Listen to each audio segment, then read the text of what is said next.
क्या बात है, आज तो अमिताभ बच्चन की पिक्चर आ रही है। इतने में ही आसमान में जोर जोर से बिजली कड़कने लगी। अरे बाबा, आज का दिन तो कमाल का है। एक तरफ टीवी पर अमिताभ बच्चन की पिक्चर आ रही है और दूसरी तरफ इतनी मस्त बारिश भी शुरू हो गई। आज अपनी बहू से मस्त चाय पकौड़े बनवाती हूँ। मधु की 3 बहुएं थी, ज्योति, पूजा और आरती। उसके 3 बेटे सिद्धार्थ, करण और गुलशन बहुत अच्छी कंपनी में जॉब करते थे। 3 पोते भी थे। मधु ने अपनी बहू को आवाज लगाई, अरे ज्योति, जल्दी से मेरे लिए गर्मा गर्म चाय और पकौड़े बना दे। अरे कहाँ रह गई, सुनाई नहीं दे रहा है क्या? पूजा, आरती, कोई तो सुन लो। उनकी सास तुरंत भागकर उन तीनों बहुओं के कमरे में गई, पर तीनों बहुएं उसे नहीं मिली।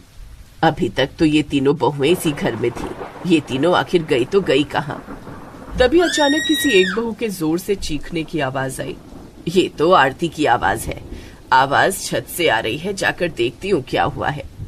मधु भागकर छत पर गई तो देखा कि उसकी तीनों बहुएं बारिश में नाच रही थी। तो तुम तीनों यहाँ पर चिल्लाते हुए नाच रही हो। मैंने सोचा पता नहीं क्या हो गया तुम तीनों को। अरे सासू माँ, वहाँ क्यों खड़ी हो, जल्दी से यहाँ आओ। बारिश में हम चारों नहाते, बड़ा मजा आएगा। ससुर जी भी बेंगलोर गए हुए और आपके तीनों बेटे अभी काम पर हैं। मैं एक शर्त पर तुम तीनों के साथ बारिश में डांस करूंगी। नहाने के बाद मेरे लिए मस्त गर्मा गर्म चाय और पकौड़े बनाओगी तुम तीनों। अरे हाँ सासू माँ, बना देंगे चाय और पकौड़े। और आप तो बच्चों जैसी जिद करने लगती हो कभी कभी।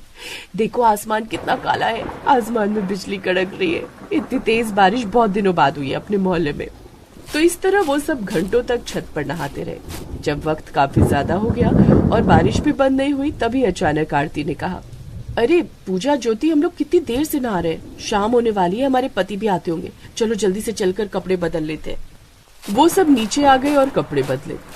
बहू, तुम तीनों ने वादा किया था कि तुम तीनों मेरे लिए चाय पकौड़े बना कर लाओगी, जल्दी से लाओ। अरे माँ जी, आप चाय पीकर क्या करोगी इस वक्त? सूरज ढल चुका है, हमारे पति भी आते होंगे। अब तो खाना बनाने का वक्त हो गया ना, हम लोग खाना बनाने की तैयारी करते हैं। ज्योति भाभी, आप जल्दी से सब्जी काट देना। पूजा, तुम सब्जी को छौंका लगा देना। ये लो, इनकी महाभारत फिर से शुरू हो गई। खैर, रात हो गई और उन तीनों के पति घर आ गए। अरे माँ, बाहर बहुत तेज बारिश हो रही है, कई जगह तो बाढ़ भी आ गई है, हमने सुना है। ज्योति, खाना बन गया क्या? हाँ, बस एक बार सब्जी पक जाए, उसके बाद जल्दी से हम तीनों मिलकर रोटियां भी बना देंगे। ये तो इन तीनों का रोज का काम है। 3 घंटे से ये तीनों मिलकर सब्जी नहीं बना पाई अभी तक। ऐसा कब तक चलता रहेगा बेटा? माँ, क्यों ना हम एक काम करने वाली रख ले, उन्हें एक्सपीरियंस होता है, वो फटाक से खाना बना दिया करेंगी। क्योंकि इन तीनों को समझाने का कोई फायदा नहीं, एक नंबर की आलसी हैं तीनों की तीनों। मेरी नजर में एक लड़की है, मैं कल ही उसे बुला लेता हूँ। अगले दिन उन लोगों ने अपने घर एक नौकरानी रख ली। तीनों बहू उसे देखकर हैरान हो गई, क्योंकि वो नौकरानी बहुत काली थी। इसका नाम कविता है, ये इससे पहले मेरी कंपनी में ही काम करती थी।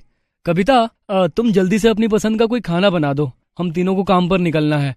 कविता ने 1 घंटे के अंदर सभी लोगों के लिए खाना बनाकर तैयार कर दिया। क्या बात है कविता, आज इस घर में पहली बार इतनी जल्दी खाना बना है। तो इस तरह सिद्धार्थ, करण और गुलशन अपने अपने ऑफिस चले गए। वो तीनों बहुएं कविता को देखकर चिढ़ा करती थी। उसका काला रंग तीनों को पसंद नहीं था, उन्हें उससे घिन आती थी। आपने देखा ज्योति भाभी, हमारे पति हम तीनों को ताने मारकर गए, कह रहे थे कि इससे पहले इतनी जल्दी खाना कभी नहीं बना इस घर में। इतने में वहां उनकी सास आ गई। तो इसमें गलत क्या कहा करण ने? तुम तीनों को चाय बनाने में ही घंटों लग जाते थे, पता नहीं क्या किया करती हो किचन में। और जब हमने काम वाली रख ली है तो उसमें भी तुम तीनों को प्रॉब्लम है। अरे सासू माँ, हमें क्या प्रॉब्लम होगी इसमें? हमें तो आराम हो गया ना, अब खाना बनाने की झंझट ही खत्म। शाम के वक्त आरती, ज्योति और पूजा एक कमरे में बैठकर लूडो खेल रहे थे। तभी कविता उन तीनों के लिए चाय लेकर आई। दूर रहो, दूर रहो, दूर से ही चाय रख दो और जाओ यहाँ से। इतना काला तो कोयला भी नहीं होता जितनी काली तुम हो। तुम्हें देखकर उल्टी आने लगती है मुझे। ज्यादा करीब मत आया करो हमारे। अब किसी भी काली लड़की को इतना भला बुरा कह दिया जाएगा तो उसे बुरा तो लगेगा ही, लेकिन वो बेचारी गरीब थी, उसे तो वैसे भी काम की तलाश थी, तो उसने कुछ नहीं कहा और वो चाय देने मधु के पास चली गई। आरती, तूने इतना सब कुछ कह दिया और कविता ने एक भी जवाब नहीं दिया। भाभी, वो क्या जवाब देगी? जो सच्चाई थी वही तो कही मैंने कुछ गलत तो कहा नहीं। काली को काली कहना पाप है क्या? अगर काली को काली कहना पाप है तो मुझे फांसी पर चढ़ा दो। खैर, अगले दिन उन तीनों को किसी शादी पार्टी में जाना था। उन तीनों ने देखा कि सभी अच्छे कपड़े तो गंदे हो चुके हैं, क्योंकि वो तीनों इतनी आलसी थी कि कपड़े भी नहीं धोती थी। तभी तीनों ने कविता को बुलाया। कविता, ये हम तीनों के कपड़े पड़े हैं, आज रात में खाना बनाने के बाद ये सारे कपड़े धो देना और कल दोपहर तक सूख भी जाने चाहिए, क्योंकि कल शाम को हम तीनों को पार्टी में जाना है। ठीक है मालकिन, मैं धो दूंगी कपड़े आप तीनों के। अरे तो अब यहाँ खड़े खड़े हमारा मुंह क्या देख रही है? हमें पता है कि हम तीनों बहुत खूबसूरत है और तूने ऐसी खूबसूरती अपने सपने में भी नहीं देखी होगी। जल्दी से हमारी नजरों के सामने से हट जा, वरना हम उल्टी कर देंगे यहीं पर तुझे देख देख कर। कविता को बुरा लगा, क्योंकि इस तरह की बातें उसके साथ आज तक किसी ने नहीं की थी। वो वहां से चली गई और किचन में जाकर रात का खाना बनाने लगी। खाना बनाते बनाते वो मन ही मन रो रही थी। उसकी आंखों से आंसू झलक रहे थे। हे भगवान, जब मैं इतनी ही बुरी थी तो मुझे पैदा ही क्यों किया? मेरे बाबूजी तो मुझे परी कहते हैं, मेरे माँ बाप झूठ कहते हैं कि मैं खूबसूरत लगती हूँ। असली औकात मेरी तो इस घर में आकर पता चली। मैं तो करण साहब की वजह से ही काम कर रही हूँ। अगर काम छोड़ दूंगी तो मेरे पास काम भी नहीं बचेगा, फिर अपने माँ बाप की मदद कैसे कर पाऊंगी? खैर, कविता ने अपने सारे आंसुओं को पीकर खाना बनाया। उसके बाद उन तीनों बहुओं के कपड़े धोए। रात में जैसे ही तीनों करण, गुलशन और सिद्धार्थ घर आए, उन तीनों को खाना पहले से ही तैयार मिला। करण, तूने कविता को इस घर में लाकर बहुत अच्छा किया। खाना तो स्वादिष्ट मिलता ही है, घर आने से पहले ही खाना तैयार हो गया। ये तो कमाल ही हो गया। कल हमारे पतियों को जाने दो ऑफिस, उसके बाद इस कलूटी को बताती हूँ। अगले दिन उनके कपड़े टाइम पर मिल गए और वो लोग पार्टी चली गई। इस तरह कविता की बेइज्जती वो लोग हर रोज किया करते थे। फिर एक दिन अचानक दिन में बहुत तेज बारिश होने लगी और तीनों बहुएं अपनी छत पर बारिश में नाचने कूदने लगी। उनके पीछे घर के बाहर सड़क पर बारिश में नहाने लगे। तभी अचानक बादल फटा। उसकी सास ने तीनों बहुओं को नीचे बुला लिया। अरे बहू, जल्दी से नीचे आओ, बादल फट चुके हैं, पूरे शहर में बाढ़ आ गई है। मेरे तीनों पोते कहाँ हैं? उन्हें भी तो छत से नीचे बुला लो। माँ, बच्चे तो छत पर नहीं है। तो फिर कहाँ चले गए? तुम तीनों को खुद को आईने में निहारने के अलावा और कोई दूसरा काम नहीं है। जल्दी जाकर बाहर देखो, कहीं बाहर तो नहीं खेल रहे हैं। ज्योति ने दरवाजा खोला तो बाहर बहुत तेज बाढ़ आई थी। लोगों की गाड़ियां पानी में बह रही थी कि तभी उन्होंने देखा कि उनके तीनों बच्चे भी उस बाढ़ में बहते चले जा रहे हैं और वो लोग बचाओ बचाओ कहकर चिल्ला रहे हैं। दादी बचाओ, माँ बचाओ। सासू माँ, हमारे बच्चों को बचाओ, ये तो बहते ही चले जा रहे हैं, अब क्या करूं मैं? कविता से उन तीनों बच्चों को बाढ़ में बहता हुआ बर्दाश्त नहीं हुआ। वो तुरंत ही पानी में उतर गई और तैरकर उसने उन तीनों बच्चों को बचा लिया। अब तीनों बहुओं का सर कविता के सामने झुक गया। कविता, आज तुमने हम तीनों के बेटों की जान बचाई है और इससे बड़ा कुछ भी नहीं हो सकता। हम तीनों ने तुम पर बहुत जुल्म किया, बहुत उल्टा सीधा कहा, तुम्हारे काले रंग का मजाक उड़ाया। हो सके तो हमें माफ कर देना। जब देखो तब तुम तीनों अपने हुस्न की ही तारीफ किया करती हो, लेकिन कम से कम दूसरों के अंदर कितना खूबसूरत इंसान बैठा हुआ है, वो देखने वाली आंखें तो खुली कम से कम। अब कविता की इज्जत उस घर में नौकर वाली नहीं रही और वो खुशी खुशी रहने लगी। आज रोशनी को देखने के लिए लड़के वाले उसके घर आने वाले हैं। रोशनी के माता पिता सारी तैयारियां करने लगते हैं, घर की साफ सफाई करते हैं। माँ, आप रहने दीजिए, लड़के वाले मुझे देखने आ रहे हैं, इसलिए चाय नाश्ता मैं ही लेकर जाऊंगी और मैं ही बनाऊंगी भी। ठीक है रोशनी बेटा, इसी बहाने वो लोग ये भी जान जाएंगे कि तेरे हाथों में कितना स्वाद है। रोशनी चाय नाश्ता बनाकर तैयार कर लेती है और थोड़ी देर बाद लड़के वाले उसे देखने आ जाते हैं। लड़के के माँ बाप और एक लड़के की बहन प्रीति भी साथ में आती है। रोशनी चाय बनाकर पिलाती है। रोशनी की होने वाली सास खुश हो जाती है। बहन जी, आपकी बेटी के हाथों में तो जादू है, हमें आपकी बेटी बहुत पसंद है और दहेज में भी हमें कुछ नहीं चाहिए। अरे विक्रम बेटा, तुम रोशनी बिटिया से अकेले में जाकर बातचीत कर सकते हो, जो भी तुम्हें पूछना है पूछ लो। और रोशनी बिटिया, तुम्हें भी मेरे बेटे से जो भी पूछना है पूछ सकती हो। अरे नहीं पिताजी, आप लोगों को लड़की पसंद है तो मुझे भी पसंद है। इतने में विक्रम की बहन यानी रोशनी की होने वाली ननद बीच में बोल पड़ती है। अरे अरे, ऐसे कैसे? थोड़ी बहुत बातचीत तो होनी चाहिए। भैया, अगर आप बात नहीं करना चाहते तो मैं भाभी से अकेले में बात करना चाहती हूँ। रोशनी बिटिया, तुम्हारी होने वाली ननद बहुत नखरे वाली है, इससे जरा बचकर रहना। माँ, आप भी कैसी बातें कर रही हो? ये हमारे घर की होने वाली बहू है तो थोड़ी तो बातचीत होनी चाहिए ना, इसमें क्या बुराई है? बिटिया बिल्कुल ठीक कह रही है। रोशनी बेटा, जाओ अपनी होने वाली ननद से बातचीत कर लो जाकर। रोशनी प्रीति को अपने कमरे में ले जाती है और दोनों लोग आपस में बातें करने लगते हैं। आपके हाथों की चाय पीकर तो ये कंफर्म हो गया कि आप खाना बहुत अच्छा बना लेती होंगी। अब आप मेरे सिर्फ 2 सवालों के जवाब दीजिए। क्या शादी के बाद आप पूरे परिवार के साथ रहना चाहती हैं या भैया के साथ अकेले रहना चाहती हैं? दूसरा सवाल, आपकी क्वालिफिकेशन क्या है? मुझे हमेशा से ही भरा पूरा परिवार अच्छा लगता है। परिवार साथ में रहता है तो एक मजबूती रहती है। ये रहा तुम्हारे पहले सवाल का जवाब। तुम्हारे दूसरे सवाल का जवाब ये है कि मैंने बीटेक किया हुआ है। ये तो मुझसे भी ज्यादा पढ़ी लिखी है और परिवार के साथ मिलकर भी रहना चाहती है। मुझे लगता है कि अच्छी लड़की है, शायद यही मेरे नखरे भी झेल सकती है। क्या हुआ प्रीति, क्या मैं तुम्हारी भाभी बनने के लायक नहीं हूँ? नहीं नहीं नहीं, मुझे आपके ख्यालात बहुत पसंद आए। मुझे आप पसंद हो। अगर आप मुझसे कुछ सवाल पूछना चाहती हैं या आप भैया के बारे में कुछ पूछना हो तो पूछ लीजिए। नहीं नहीं प्रीति, मेरे माता पिता मेरे लिए अच्छा ही रिश्ता तय करेंगे, ये मुझे पूरा विश्वास है। तो इस तरह से रोशनी और विक्रम की शादी हो जाती है। शादी होने के बाद रोशनी अपने ससुराल आ जाती है, लेकिन ससुराल आते ही प्रीति अपने असली रंग दिखाने शुरू कर देती है। रोशनी सभी के लिए चाय बनाकर लाती है। छी, थू थू थू, छी, कितनी गंदी चाय बनाई आपने भाभी। जब हम लोग आपको देखने गए थे तब तो आपने बहुत अच्छी चाय बनाई थी, आज क्या हो गया? ये क्या बोल रही हो प्रीति? चाय तो हूबहू ऐसे ही बनी है जैसे उस दिन बनाई थी रोशनी ने। अभी शादी हुए 2 दिन बीते नहीं, आप तो अभी से भाभी की गुलामी करने लगे। भैया, चाय में बिल्कुल चीनी नहीं है। अरे तो इसमें कौन सी बड़ी बात है, मैंने ज्यादा चीनी वाली चाय भी बनाई है। ये लो, ये चाय पीकर देखो।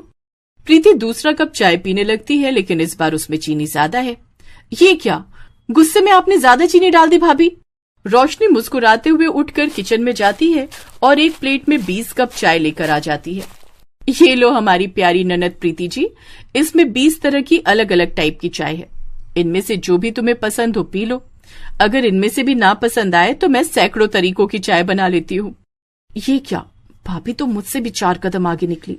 क्या बात है बहू, तुम इतनी टैलेंटेड हो, हमें तो पता ही नहीं था। इस तरह से प्रीति को चाय के मामले में कोई भी नखरा दिखाने का मौका नहीं मिलता है। कुछ दिनों बाद प्रीति का जन्मदिन आ जाता है। क्या हुआ विक्रम, लगता है आप कुछ सोच रहे हो? अरे कल प्रीति का बर्थडे है। हर बर्थडे पर मैं प्रीति के लिए इतनी अच्छी अच्छी ड्रेसेस और इतना अच्छा केक लेकर आता हूँ, फिर भी नखरे दिखाया करती है। उसे कभी कुछ भी पसंद नहीं आता मेरे हाथों का लाया हुआ कोई भी गिफ्ट। अब आप परेशान होना बंद कर दीजिए, क्योंकि मैं आ गई हूँ। उसके सभी नखरे मेरे सामने नहीं चलने वाले। मैं उसका भाई हूँ, मैं आज तक उसके नखरे नहीं झेल पाया, तुम कैसे झेलोगी? तुम्हें उसकी पसंद पता है क्या? ये आपको कल पता चल जाएगा, प्रीति के जन्मदिन वाले दिन। रोशनी पढ़ी लिखी तो थी ही, इसलिए वो फेसबुक पर प्रीति की आईडी सर्च करती है और उसके कुछ दोस्तों को फ्रेंड रिक्वेस्ट भेजकर उनसे मुलाकात करती है। रोशनी प्रीति की सारी पसंद का पता लगा लेती है। अगले दिन रोशनी केक लेकर आती है और कुछ गिफ्ट भी लेकर आती है। प्रीति का जन्मदिन मनाया जाने लगता है। ये लो प्रीति, मैंने ये स्पेशल केक तुम्हारे लिए बनवाया है और ये रहे तुम्हारे गिफ्ट्स। इसमें तुम्हारी फेवरेट कलर की ड्रेसेस हैं। प्रीति केक का डिब्बा खोलती है, लेकिन उसे केक पसंद नहीं आता। उसके बाद वो गिफ्ट भी ओपन करती है, जिसमें एक बहुत ही खूबसूरत ड्रेस होती है, लेकिन वो ड्रेस भी प्रीति को पसंद नहीं आती है। भाभी, जब आपको मेरी पसंद नापसंद कुछ नहीं पता तो आप मेरे लिए इतने सारे गिफ्ट क्यों लेकर आई? प्रीति बेटा, अब ज्यादा नखरे मत कर। आज तेरा जन्मदिन है, मूड अच्छा रख। कितनी मेहनत करके बहू तेरे लिए इतने अच्छे अच्छे गिफ्ट और केक लेकर आई है, और तू है कि हर बार की तरह आज भी नखरे करने लगी। वैसे भी तेरे लिए कोई कुछ भी लेकर आए, तुझे तो कुछ भी पसंद नहीं आएगा। तो इसका मतलब तो ये नहीं कि तेरा जन्मदिन ही ना मनाए हम लोग। अरे रहने दीजिए माँ जी, ये हमारी प्यारी ननद है और छोटी बहन तो नखरे वाली होती ही है। उसके नखरे उठाना हमारी जिम्मेदारी है माँ जी। रोशनी वो सारे गिफ्ट और केक उठाकर घर के बाहर कूड़ेदान में फेंक देती है। सभी लोग रोशनी की हरकत देखकर हैरान हो जाते हैं। रोशनी, तुम तो हमेशा हंसती मुस्कुराती रहती हो, ये अचानक तुम्हें क्या हो गया? तुम्हें प्रीति की बात का बुरा लग गया? मुझे पता था प्रीति के नखरे कोई नहीं झेल सकता, ना जाने शादी के बाद क्या होगा इसका। प्रीति को ये सब नहीं पसंद है तो घर में रखकर क्या फायदा। इतने में घर की डोरबेल बजती है और एक कोरियर वाला बहुत सारे गिफ्ट देकर चला जाता है। ये लो प्रीति, ये गिफ्ट तुम्हें जरूर पसंद आएंगे। इसमें तुम्हारी पसंदीदा ड्रेस भी है और केक भी। प्रीति सारे गिफ्ट और केक खोलकर देखती है और सोचती है कि यार, ये भाभी तो मेरे हत्थे ही नहीं चढ़ रही। जो केक, जो ड्रेस मुझे सबसे ज्यादा पसंद है, वही चीजें भाभी ने आखिर कैसे मंगा ली। अब अगर मैंने नखरे किए तो मेरे पसंदीदा गिफ्ट और केक भाभी बाहर फेंक देगी, इसलिए चुपचाप रख लेती हूँ। क्या हुआ प्रीति, अगर कहो तो गिफ्ट और केक भी बाहर फेंक दूं? नहीं नहीं भैया, ये केक मेरा फेवरेट केक है और ये जो ड्रेस है ना, ये भी मेरी फेवरेट है। सभी लोग अचानक हैरान हो जाते हैं। किसी को यकीन नहीं होता कि ये आखिर कैसे हो गया। भाभी, अगर आपको पता था कि ये ड्रेस और ये केक मेरा फेवरेट है और मेरी कमजोरी है, तो फिर आपने वो सारी ड्रेसेस और केक क्यों मंगवाए जो मुझे पसंद नहीं थे और आपने बाहर फेंक दिए? अगर मैं ऐसा नहीं करती तो मैं अपनी प्यारी सी ननद के नखरे कैसे देख पाती? मेरी कोई छोटी बहन नहीं है जिसके नखरे मैं उठा सकूं, इसलिए मैं तेरे नखरे उठा रही हूँ क्योंकि मुझे इसमें मजा आता है। सभी लोग प्रीति का खुशी खुशी जन्मदिन मनाते हैं। रात को जब खाना बनाने की बारी आती है तब प्रीति रोशनी के खिलाफ कुछ योजना बनाती है। ये भाभी अपने आप को कुछ ज्यादा ही ओवर स्मार्ट समझती है। आज खाने में ढेर सारा नमक डाल देती हूँ, तब इन्हें पता चलेगा कि मैं इनसे 4 कदम आगे हूँ। प्रीति चुपके से खाने में ढेर सारा नमक डाल देती है, जिससे रोशनी को बहुत ताने सुनने पड़ते हैं। उसे दोबारा पूरा खाना बनाना पड़ता है। तो इस तरह भाभी और ननद के बीच हर दिन छोटी मोटी नोकझोंक चलती रहती है और कुछ दिनों बाद उसकी ननद यानी प्रीति की भी शादी हो जाती है। अब ससुराल में प्रीति के साथ भी उसकी ननद वही चीजें करती है जो वो अपनी भाभी के साथ करती थी। मैं इतनी मेहनत करती हूँ, फिर भी मेरी ये ननद जब देखो तब कमियां निकालती रहती है और पूरे घर वालों के सामने मेरी इंसल्ट करा देती है। भाभी को फोन करती हूँ। प्रीति रोते हुए अपनी भाभी रोशनी को फोन करती है और सारी बातें बता देती है। रोशनी अकेले में किसी रेस्टोरेंट में प्रीति से मिलती है। भाभी, आज मुझे समझ में आ रहा है कि नखरे करना तो आसान है, लेकिन दूसरे के नखरे उठाना उतना ही मुश्किल है। नखरे करने से बाकी परिवार पर क्या बीतती है ये मुझे आज पता चल चुका है। जैसा मैंने आपके साथ किया वैसा ही मेरी ननद अब मेरे साथ कर रही है। प्लीज आप मुझे इन सब से बाहर निकालिए, वरना मैं मर जाऊंगी। देखो प्रीति, नखरे एक लिमिट तक ही अच्छे लगते हैं और आई थिंक ये बात तुम्हें समझ में आ गई होगी। तुम्हें अपनी गलती का एहसास हो गया है, इस बात की मुझे खुशी है। जैसा हम दूसरों के साथ बिहेव करते हैं वैसे ही एक दिन हमारे साथ भी जरूर होता है, इस बात का ध्यान रखना। प्रीति रो रो कर अपनी भाभी से हर गुनाह की माफी मांग लेती है। रोशनी भी उसका बचपना समझकर उसे माफ कर देती है। रोशनी उसके साथ प्रीति के ससुराल जाती है और उसकी ननद को भी समझाती है, जिससे कि वो समझ भी जाती है।